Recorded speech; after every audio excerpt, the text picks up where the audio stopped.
All right, so the next one is called a gradation. And it's called a gradation because the values change gradually instead of in blocks. And this is a little more challenging. I prefer to shade this way, in this direction, because that way I don't have as many spots where I go over the line. But again, you want to start with your darkest dark, and you kind of want the values to match, but you don't want to see these abrupt changes. So your end here is going to be very dark.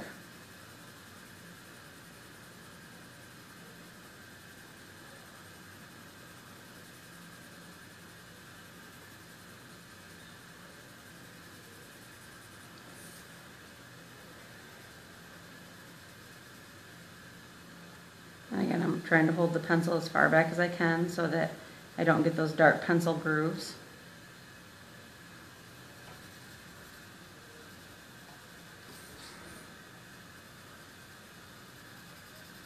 And so what you want to start doing is letting the pressure on the pencil up so that you get a lighter value gradually. Now, if I were to leave this, it would show a change, but I've got this big contrast here. So what I'm going to do is I'm going to go over kind of a circular motion and blend that section so that you can't see it quite as much.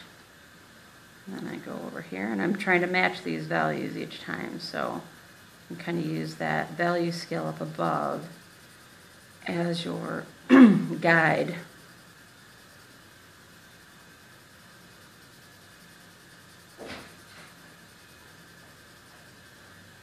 Again, I'm going to go over my sections so that they're not noticeable.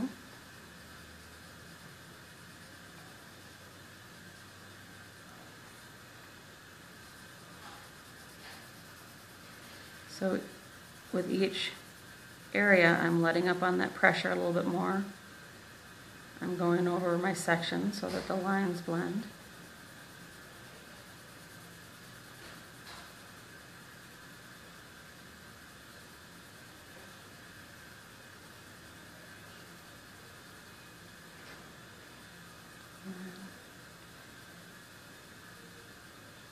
Here you're going to barely touch the paper with your lead.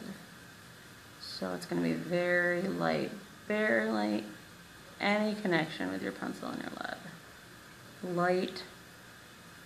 Light pressure. And kind of go over and make sure that there's no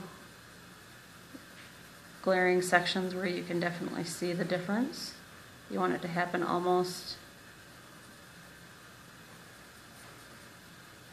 so that you can't see any changes. So you've got your darkest dark, and gradually you're moving over to medium. So you've got all these values in here, but then you've got the ones in between too that you can use to apply to something to give it a three-dimensional look.